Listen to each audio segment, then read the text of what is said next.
Hi there. My name's Amelia Kraemer. I'm the owner of Upwards Art Studio here in Owen Sound. So we have bi-weekly demos, product demos. And this week we're gonna do StencilGirl Stencils. Usually we have a lot of people here for the demos to see the demos in person, but it's a snowy day in Grey County. So I'm just gonna do it by myself. So all good. Yeah, so we do have an online store, upwardsartstudio.com. We do ship worldwide. We are located in Owen Sound, Ontario, Canada.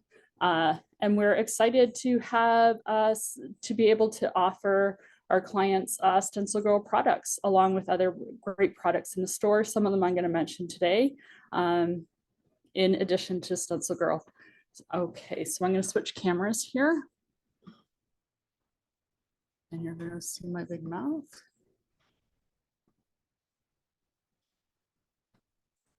Okay, so these are some of my collection of StencilGirl stencils.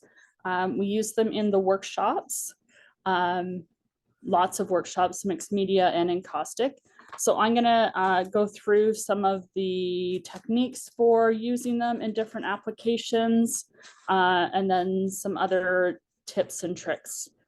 So they are made out of 7mm thick Mylar. They are heat resistant, which is awesome for encaustic painters. It makes them super easy to clean when you're using them with wax. Lots of them are designed by artists. So it's designs that artists want or artists want to use in their classes. Some of them are, like set after. So lots of mixed media artists design them. So there is stencils and there are masks. I don't really have, this is kind of a mask. This is certainly a stencil. So actually this is a good example of just a stencil. So a stencil is the color, let me just find something that this can go underneath of so you can see it really well. So the color goes in these holes and you're left with the actual design, kind of like what you would think. This is more like a mask where you don't get these fine lines of circles. Those would be what's underneath, or like if you had white paper, they would be left white, and all of these moon shapes would be colored. I hope that makes sense to you. When you cut out your own stencils, the part that is left over, like you cut out these, this first part is the stencil. All the bits that are cut out from the mask or from the stencil is the mask. Okay, so you can use these stencils with a whole bunch of different applications. So it's winter in Canada. So it's not, and I don't have the ventilation here in the studio to spray paint, but this is, we spray paint these on our boards when we're doing mixed media in the summer. So tips for spray paint: shake your bottle really well. Make sure that the ball that you hear in the can is moving. Shake it for another 2 minutes. Once it starts moving around, and shake it up and down and side to side and really get that ball moving around, because that's moving the paint around in the can. I suggest spraying back further, so in nice big smooth strokes rather than super close up close and short and longer sprays. Shorter sprays further away gives you a more uniform result. And really try not to overspray, because it can slip underneath the stencil. What else did I want to say about that? Oh, and to clean your can. So once you've sprayed, facing away from a car or away from anything that would be damaged by spray paint, turn your can upside down and just spray it until it runs out of spray, and that cleans the nozzle so that you don't get clogs in your nozzle and then your spray paint doesn't work, next time you go to use it. So I'm going to do it. I'm going to show you spraying. I'm going to put that in quotes with a scrapbooking type product. So bear with me here. So this is a panel that I'm working on. It's just got newspaper collaged onto a board. Hasn't been cleaned up yet. No matter. So I'm going to show you spraying with these types of things. So these two are walnut ink that is colored, and this one's like a scrapbooky one. So we have a few of these in the store. We can order them, absolutely, if you want them. And then if there's lots of people that want them, we can stock them as well. So with this, I'm just going to find something that one has wax on it. Lots of wine have wax on them. I'm going to show you how to clean them, because really that's what we should be doing every time after a class, but sometimes we're just too tired. Okay, so let's use this one. So this is the kind of circles. So what's going to be left are these what's going to be colored are these semicircles. I end up shaking things a lot, even if they don't need it. I would shake walnut ink just to get the pigments out from the bottom. And then it's spraying from further back, and try not to overspray, and try not to move your stencil. So that's like a red one. That's obviously black. This should be like a light, oh, it's a dark blue. Okay, and then I just kind of moved it by accident. So there's some nice patterns in here. You can clean your stencils right away with a baby wipe or paper towel. You can also like turn this over and just kind of like almost use it as a stamp. If you don't care about getting your fingers dirty, you can just press it with your fingers, but that's really interesting and kind of cleans off my stencil as well at the same time. Oops. I'm just gonna leave that on the floor.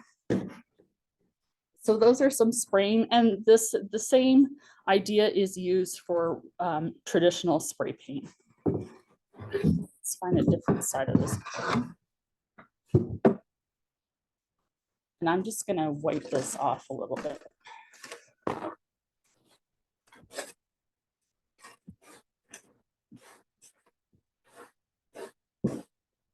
Just so it's not so dirty when it's going back in. And I'm gonna talk about cleaning acrylic stencils, or stencils that are used with acrylic material, in a bit. Okay, let's find my speaking notes. Okay, so you can also use them with regular acrylic paint. So I have some here. These are Amsterdam branded acrylic paints. Doesn't matter the brand. These ones we use in our kids class because they're less expensive, and you get a whole bunch of it. And when you're first learning to paint, these ones are great. And then once you get into it, I would start using like Liquitex Professional or Golden.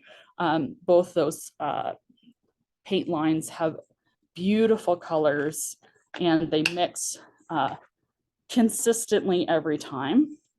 So these are better for learning. It's not that they're bad paints. The pigments that are in even the Liquitex Basic is the same pigments that are used in their professional line. It's just less pigment to more filler. So that's why the professional line is more expensive, because there's less filler in it. Okay, so let's try a different one this time.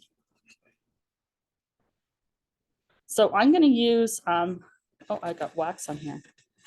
Not yet, not yet. I'm going to use one of these daubers. We have some different ones in the store. We have some like finger ones. These are also great for like making polka dots. So there's these. There's ones on wooden sticks. We do have some like, I'm going to say normal-ish stencil brushes. We are getting some with the dome that some people prefer. I'm just going to use these because I'm not looking for perfection every time. So to start, I'm just going to get some on my dauber, and then just kind of daub it off on the side. Just get some more, daub it off. If you go right away, daub it and daub right away, you'll have too much paint on your dauber. Okay, so I've got it here and I'm just kind of pressing down and lifting straight up, and I'm being careful to hold my stencil still.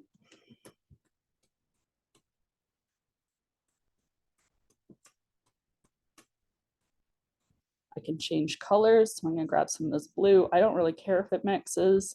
This blue is going to be really pigmented anyway. So good thing I started with the red. So I'm going to try some of these up here. It's really moving around a lot. You can also tape them as well, just like with blue painter's tape or green or something, because you're not looking for it to stay there forever. And then you can just lift it up and ta-da, it's a stencil. So you can overlap them as well. So let's do a little bit of that. The red's still kind of wet, so we'll see what this does. There might be some purples in there, but that's kind of interesting. And I could do that in different spots. So with a stencil that's got like acrylic on it, I would use a baby wipe initially if you care, or you can wait until the end of your painting session. I'm just going to try to get some of these globs off. You can wait till the end of your painting session, and then in a little bin in your sink, you can wash them with Murphy's oil soap and water. We actually have a spray bottle here with half Murphy's oil soap, half water that we just spray on like brushes or even like this, the dauber or stencils, and then just give them a wipe. If it's really caked on there, there's some other ways. I saw today Cartier, sorry if I'm messing up your name. Anyway, she's got a YouTube video on how to clean like super dirty acrylic stencils. And she uses something like Cascade, which would be a dishwasher gel soap.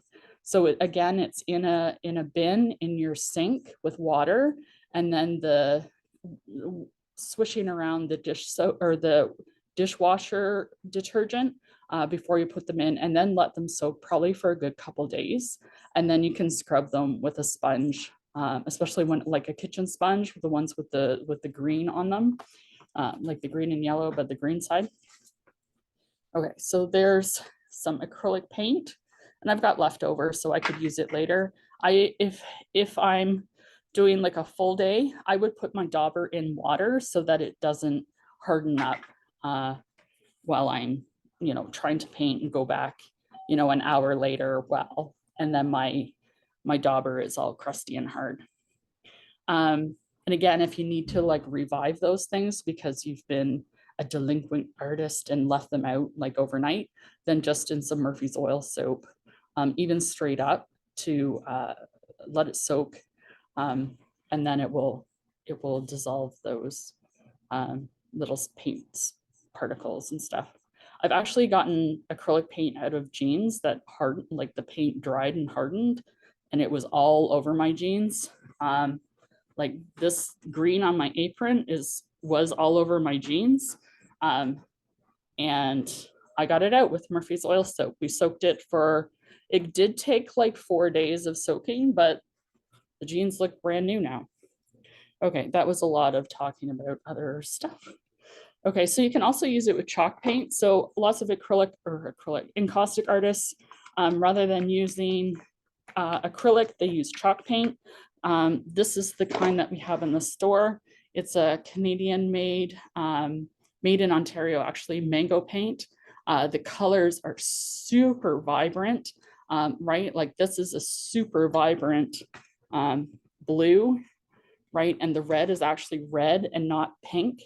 They're not all pastel colors. They're gorgeous.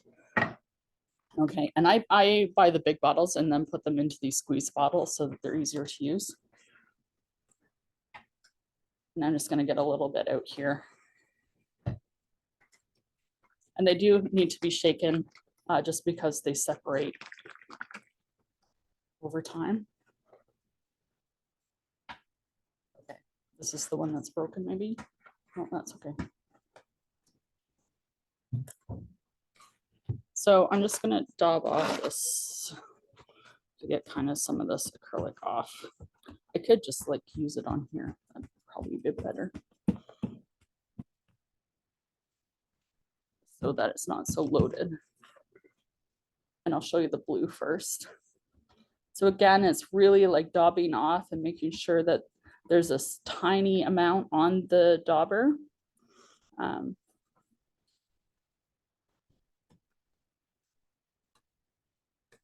So encaustic paint likes sticks, not just likes, it sticks to chalk paint. And the mango chalk paint has 0 acrylic in it. It's the acrylic paint that, it's the slipperiness of acrylic paint that encaustic doesn't like, because encaustic needs something to bond to. And the slipperiness and the non-absorbency really of acrylic paint is the issue.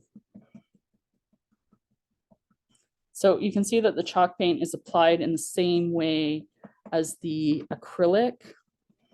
It's just a different paint type. And then the chalk paint is water soluble, so it's a cleanup with water or baby wipes or whatever. You can also use this with a molding paste. I kind of used up my whole palette, so we'll just move these to the side. We might end up coloring our molding paste. So there's things like the golden molding paste. It's lovely. It dries to a satin finish. It's semi-opaque. You can put pigment. You can color it with other paints, like even the high flow, or the fluid, or even like a regular heavy body. Just know that it's going to dry somewhat white-ish, so it's never going to be super like red. There's other products. This is a Liquitex Basic. So this is a light molding paste. This one's actually, it's nice because it's not super heavy. So if you're painting on something like canvas, or if you're just using paper, like a gessoed paper, it's not going to weigh it down so much. Like, it's actually super light. Whereas this, and even the regular molding paste from Liquitex, these are heavy. So it's going to be something that you have to kind of technically think about when you're hanging work. So this is super light and super easy to use. An alternative at the hardware store is something like a drywall spackle or even drywall compound. These are just not art materials, fine art materials, but they certainly are art materials. I use these, I use a lot of hardware store products, but these are lovely as well. So I'm just going to squirt out a bit here. And you can see that, I don't know if you could see that, but that's really thick, right? It's more like a thick toothpaste, not even toothpaste, something thicker. And then I'm just going to use this one again because it's already dirty. And I need a drink of water. It's really dry in here today, probably from all the snow.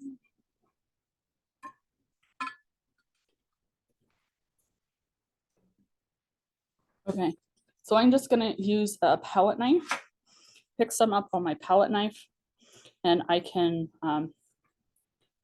use the stencil to make raised designs. So I'm being fairly light, and I'm going in the same direction every time, except I'm gonna go this way just to kind of fill in those dots, but it's really, really light. There's hardly any pressure. So let's put some, maybe try to mix some paint with it. You can mix the paint right in with it on the palette before you put it on.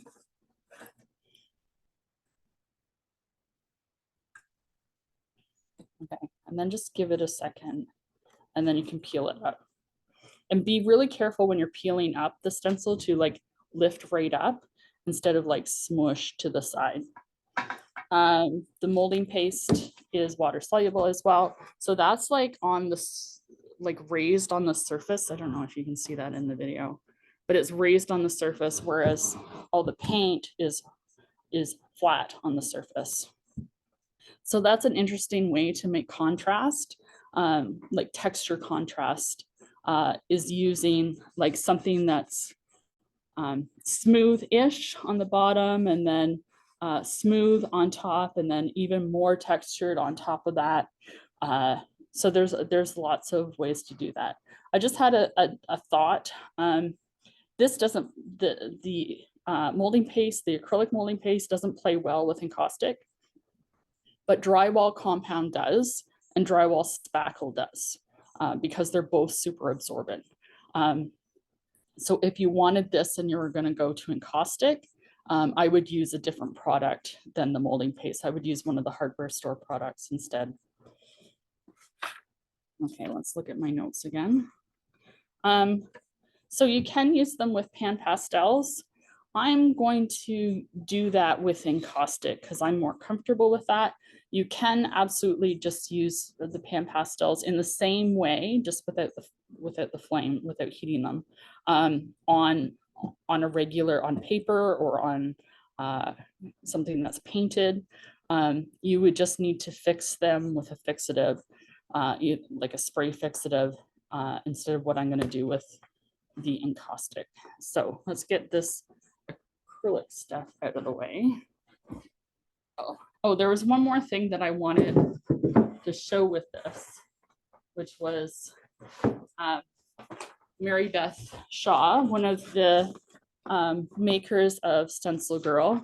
I watched one of her videos, and she was using the stencils as like as a rubbing, like how you used to like go to graveyards and do rubbings of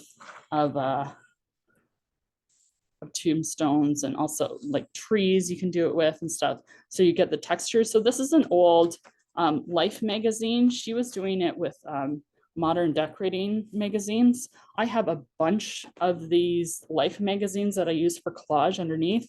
I just get them at garage sales and stuff. So this is a standing block, and then the stencil is underneath, and then you can just sand. Works better on something that's black, like the black ink. And then you can just sand and the design shows up on your paper. I thought that was really interesting to learn. And I will now be using that. I thought that was really cool. So let's not lose the stencil. I put that. Okay. Yeah, and they have really horrible ads, right? Like they have really, yeah, you know, ads from the 60s and 70s that you're like, oh, that's not appropriate anymore. Nor was it ever appropriate, actually. Okay, so let's get some caustic going here. I'm just gonna put this to the side.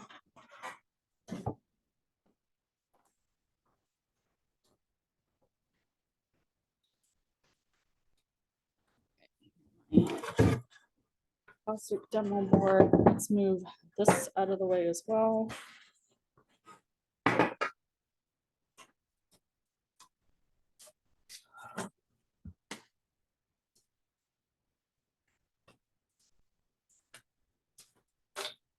Okay, so this is an encaustic painting-ish. So it's a bunch of collage paper that I've painted underneath, painted with actually like water-soluble material. And then I bridged it actually some parts with clear gesso, and then wax on top. So it's nice and smooth. It has been sitting for a long time, so I'm just gonna heat it up. I'm gonna move my paper towel out of the way a little bit. I'm just going to heat it up because it's been sitting for so long.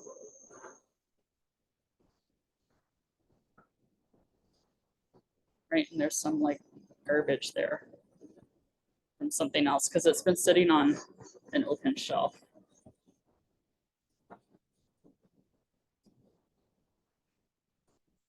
And this is only to like make sure that everything bonds to it today. If I didn't really care, then I wouldn't need to do that. But that's something that I do every time that I come to my studio after it's been a while. Even the next day or even after lunch, I reheat the board just a little bit. It doesn't need to be hot. It just needs to be more than freezing cold in the room overnight temperature or even after lunch, because the boards get cold. Okay, so let's just make sure that I'm staying on task. Okay, so using with encaustic. So I have an encaustic griddle set up here. I might just tilt the camera a little bit more if I can. So I have some pots on my griddle already. You can just like mix on the palette if you wanted to. And I don't need that thing anymore. I have an encaustic iron ready. And I'm gonna get some actually paper towel ready. I find it easier to use an iron than anything else. The iron fuses as it goes, so you don't have to you don't have to use the torch again, which will make everything melty. And this is nice, and you get a nice stencil result afterwards. So I'm going to use some pretty pigmented wax so that it shows up for you on the video. Except I chose a crazy board. Doesn't matter where you put it.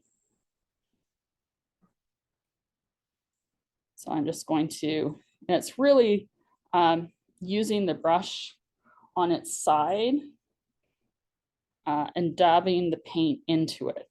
And you do want to overfill it, at least a little bit, because the iron is going to take off that top layer and fuse the rest of it.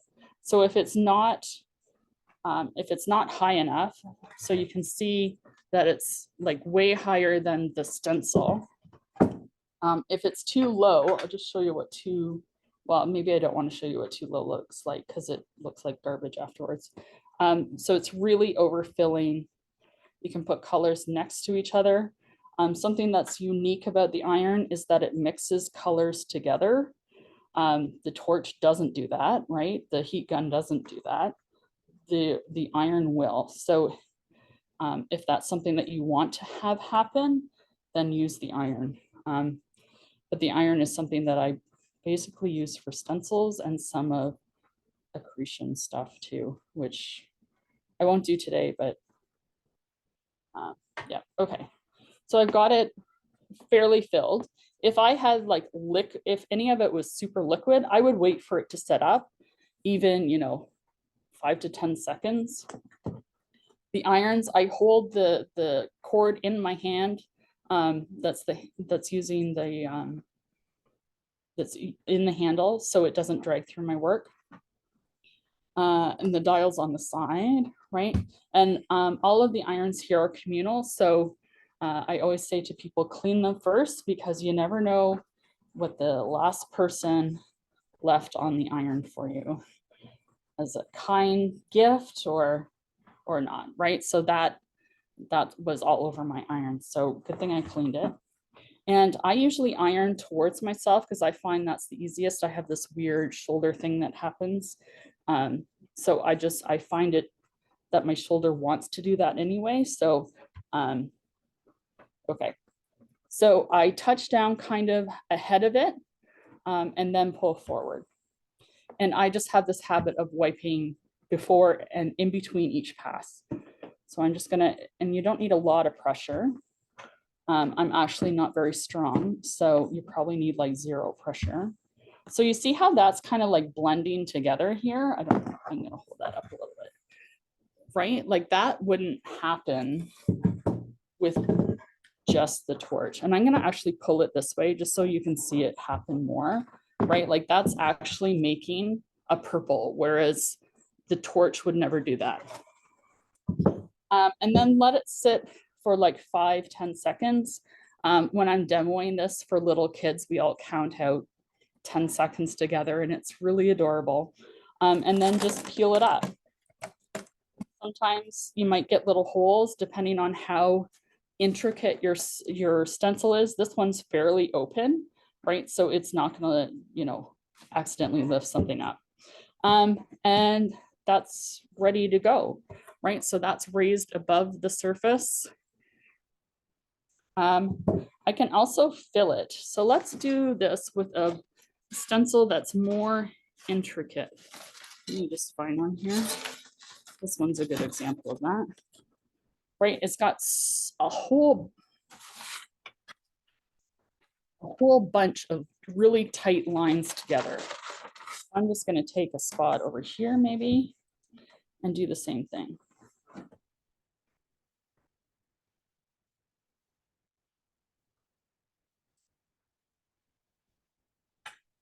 It's really pouncing the brush. If I was, yeah, instead of wiping, right? Because wiping, I'm only getting it on the stencil, and I got a brush here, rather than in the holes, like in the holes of the stencil. I'm really gonna try this time to make some purple, just so you can see what the iron can do and how it could be used to your advantage in other applications like a shoreline or water or something like that. So this is still really liquidy here. I can see that it's a different color blue than this. I'm just gonna wait for it to all kind of go the same blue, or I'm gonna get a little impatient and then just go ahead anyway. My iron is set to just above low.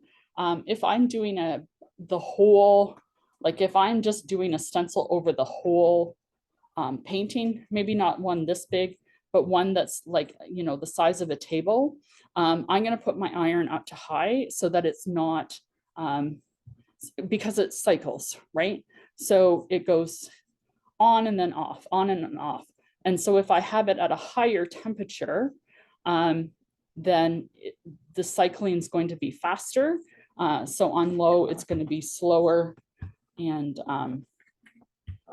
so I use high for big paintings, and I use low-ish for smaller paintings. Right, so there's some purple in there, and that's really cool. You only really need to do it once. I'm just trying to make it mix more. And then wait, and you'll be able to see whether there's any liquid, right? So, and ironing is not, for encaustic is not like ironing clothes. It's not back and forth, especially with colors, because they will super mix and you will get muddy colors. Okay, so let's pull this up. Right, so that one's, I should have picked a different board. That one's way more intricate. And then I can use a contrasting color to fill it in, right? If I want everything to be flat. This is super raised and textured, and I can see that looking at it. I can also fill in this stuff. So I'm using a contrasting color and basically using the results of the stencil as a stencil.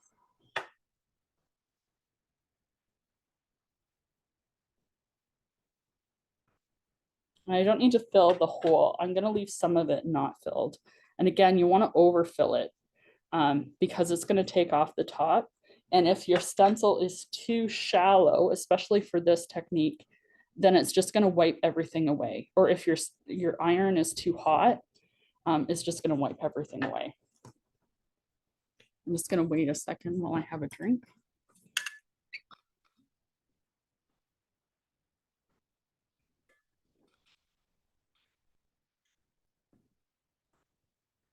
I can move it now because it's not liquid. So right, I've overfilled the whole thing.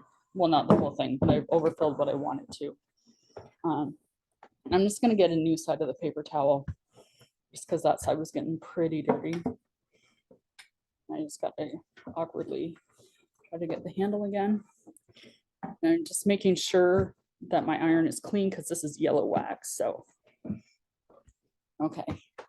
And I'm going to do it one more time. I've done this a lot of times, so I know when I want to stop. And this takes practice.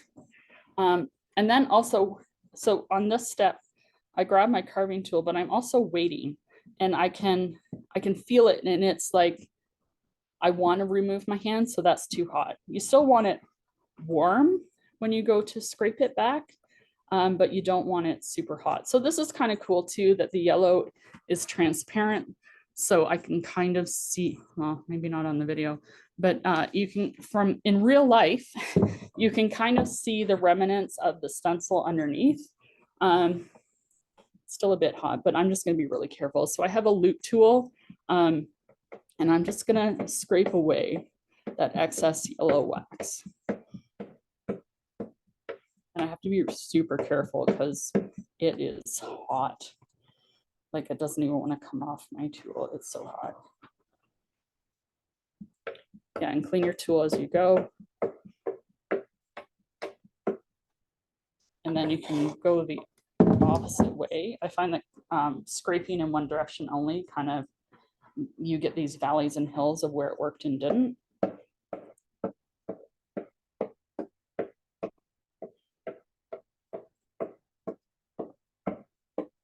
So that's using a stencil in kind of multiple ways. So now that's filled with some yellow wax. Okay, so you can also use, let's try to make sure that we can see what I'm doing. Okay, let's just put some yellow. This is only so that you can see what's going on with the PanPastels. I'm gonna do PanPastels next. And I kind of need something that's lighter so that you can see it on the video. You do not need to do this to use them. You don't need a super light background to use them. It's just going to be easier for you to see. And yes, I'm painting in more than one layer at a time, but I'm just trying to fly through this.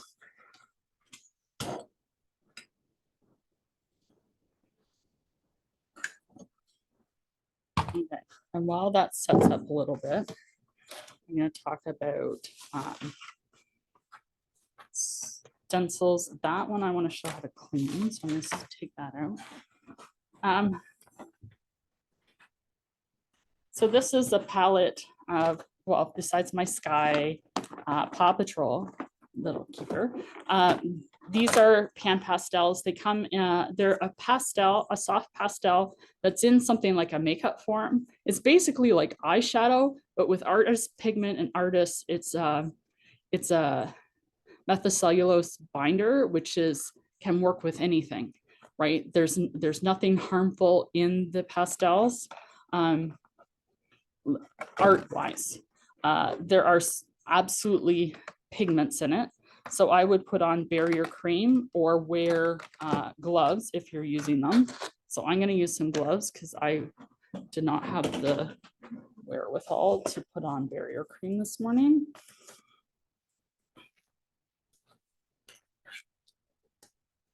And I'm going to put them on both hands just in case, because I'm not the most tidy person. I'm organized, but I'm not tidy. And these palettes are really great because you can buy them one at a time. You can buy them in a palette or with a palette, but they come in these pucks, right, with a lid. But then if you get a palette, you can kind of put them together how you want to, of the colors that you want. And then it's like a painting palette, right? So it's always ready for you to go. It has a plastic lid, and it's nice and flat, so it's really easy to store. Yeah, they're really great. So these are some of my sponges. Some of them are actual branded, branded soft tools that are made by PanPastel, and some of them, like this one, is made by them as well. Some of them are just like drugstore, those foamy triangle things that you get in the makeup section. And yeah, so there's a whole bunch of them. There's some like eyeshadow brush ones. These are really dirty and we should actually probably clean them now that I see them out. So that will be a different weekend project. Okay, so I was just going to PanPastel over nothing and show you how to use PanPastels, but that's a different video that is going to happen later on. Did I use wax with this? I'm just trying to find a stencil that I didn't use wax with. Okay, here's one. So this is only color because it still has spray paint on it. The spray paint is dried, so it doesn't matter. This is a bit warm-ish, so it's actually nice because warm-ish wax, if you press it down, then the stencil sticks to it and you don't have to worry about it moving. So I've got some yellow down here.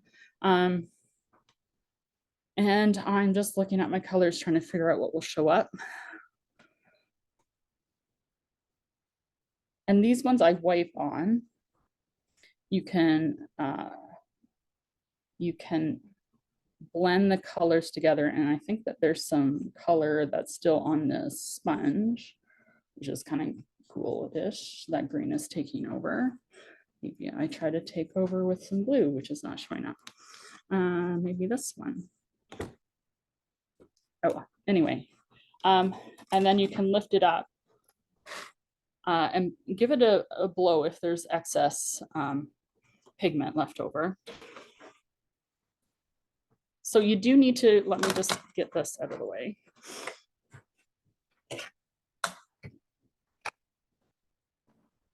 And whatever you do, don't drop your PanPastels on the floor because they will shatter, just like eyeshadow.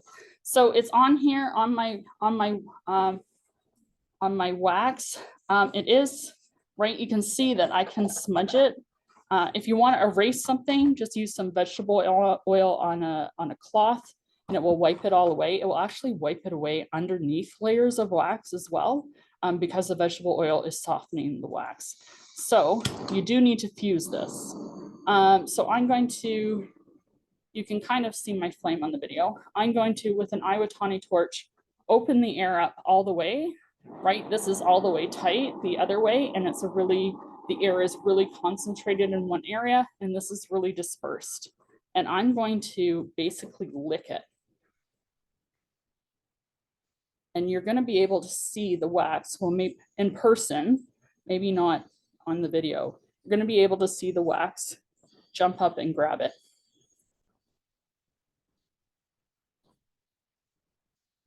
And I can just see some little, so what happens if you have too much wax, it does what photo transfers do, right? That the wax moves underneath the PanPastel and then moves everything around. So, and kind of blows everything out. So if that's something that you want, then use that to your advantage, knowing that. So this is blown out a bit, and this is nice and crisp. And again, you can use that to make contrast within your work. I have some, right? So it's not, it's smudging a little bit because I could use a bit more fusing, but this is, you know, it's not going anywhere now. Okay, so that's kind of what I use them with encaustic. And I'm just fussing with things. So using them with PanPastel or using them directly with wax. I'm just going to set this to the side somewhere not on my molding paste pile. And then to clean encaustic stencils. So we talked about cleaning water-based things. So that would be Murphy's oil soap with water if it's like immediately. So like this one has PanPastel, so I'm going to wash that with the Murphy's oil soap. This one has wax all over it, right? So there's two different ways to do this. There's the throw in the freezer and peel off the wax, which takes time. We do have a freezer here. My old studio, we didn't have a freezer, so that didn't make sense at all because then I'd have to bring them home and then clean them, and I couldn't. So even if I put them in the freezer here, I can't use them again, like with different colors immediately, right? Because you have to wait for the wax to freeze. So I'm going to use some paper towel. I'm actually going to put it out right. And I have the very waxy side up, and I'm going to use my iron. I'm going to turn it down a bit. It's going to take a minute to turn down. Well, let's just go ahead anyway. I have a blue mat underneath, which is a blue mat. I have a silicone mat underneath. So my paper towel is going to get saturated with wax, so it's not going to stick to my tabletop. And then I'm just going to go over top of it. I'm going to be kind of careful not to get my iron too caught in the designs. And I'm just kind of moving it around. And then I'm gonna get some, I'm just gonna flip this over. No, that's very set, right? That's very saturated. So I'm just gonna get a new piece. Usually I double up the bottom. I'm not sure why I'm not doing that today, because then I could just flip it over without having to grab more. And just kind of flip it over, make sure that there's nothing on the back. And then I can use it right away again. There's not this going to the kitchen, going into the freezer, putting it in the freezer, waiting even like 10 minutes, then coming back. And like if I'm doing a whole painting that is all stencil underneath and I kind of want to use the same one in different directions all the time, then I don't want to be waiting. I'm too impatient, right? Like I am too impatient for acrylic paint. So why do I want to sit around waiting for things to, like that's waiting for something to dry in my opinion, which is why I use encaustic. Okay, so that's cleaning an encaustic, or especially StencilGirl stencils, like dollar store stencils, they will melt with the iron. So StencilGirl stencils are super heat resistant. They can be obviously used for encaustic. They're made to be used with encaustic. So why not take that, like use that to your advantage, and use great stencils to begin with, right? They're super, the designs are super fun, and you're not going to find this at like a dollar store. Yeah, right. It's not just letters or numbers. So you have, get closer. So the last thing I want to talk about is storage. Actually, I'm just going to unplug my iron because I don't need it anymore. I've cleaned the stencils I wanted to clean. So there's some options for storing stencils. So you can get these storage bins. This just has paper in it for a different thing. But these are like 12 by 12 things that you can get at Michael's. We can get them here as well. They're a special order here. Not that special orders take a long time to come. They can come within a week. It's just not something that we stock because our store isn't super huge. It's not as big as I want. So they're nice clamshell things, and they can stack. They do not fit in IKEA furniture, just unless it's like a movable shelf bookshelf. The cube shelves, they do not fit in. Just letting you know, because I wanted them to fit in that, and they didn't a long time ago when I was setting up my home studio. An alternative is like a binder with page protectors, and then you put them in the page protectors. That's fine if all of your stencils are like this size, but I have this art portfolio, which is basically like a big, some of them aren't in their spots, but a big binder with lots of room, lots of pages. I can put bigger ones in here, right? Like this one's this size, right? That would never fit in a binder. And I have them from all different companies, but today we were talking about StencilGirl because they're so fabulous with encaustic. So, right, like this blue one, there's no way that that's going to fit. This is like a floor stencil, right? It's super huge, whereas this is the little StencilGirl one. Not little, but that's actually like their medium size. This one, that's never going to fit in a little binder. So I like this big presentation binder. People are like, I have lots of extra pages too, so I could spread them out more than I do. But yeah, that's kind of how I store them. And that way I can see them really easily. Like even if they're all bunched together, you can kind of flip through and see them pretty easily. So that's basically what I wanted to talk about today. I'm just going to switch cameras back here with my awkward gloves on. Okay, so yeah, so that's everything that I wanted to talk about today about StencilGirl Stencils. We can order any that they have in stock at their warehouse. So you, as a Canadian, you don't need to pay the shipping and duty. We can pay that for you. If there's a particular one that you want and you see, just let us know and we can order it for you. And then usually we stock it as well because there's a minimum number of stencils that we have to order. Yeah, it's going to be great. Okay, upwardsartstudio.com. This will be on YouTube, and follow us on Facebook. I'm going to do the follow us and share all of our stuff on Facebook, Instagram, and YouTube. Our usernames on all of those are Upwards Art Studio.